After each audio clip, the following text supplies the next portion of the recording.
Hi, my name is Wei-Yang. I'm based in Brisbane and I do a lot of freediving, spearfishing and kayaking.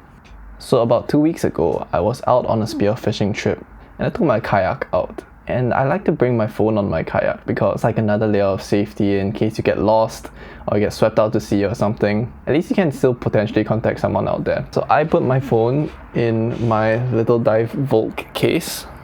It's missing the grip now because I took it off to clean it. And I attach it very securely to my kayak. Also, I thought.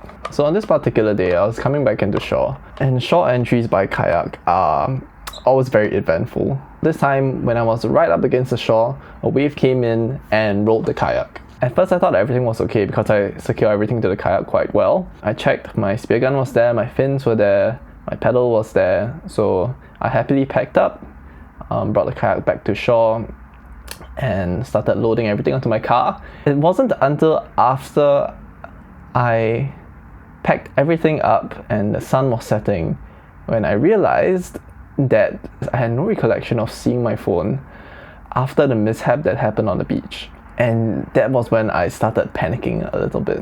And I realized that the phone had to have broken off when the kayak capsized because it was attached to this rod holder that was kind of awkwardly jutting out of the kayak. It was a terrible situation to be in because it was already dark and I had no idea where my phone was and I was starving.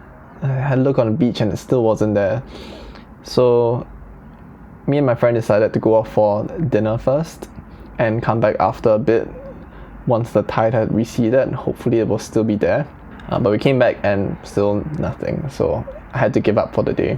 So when I got back home, I put my phone on lost mode. I had my phone display my friend's number, so if anyone found it, they could call me.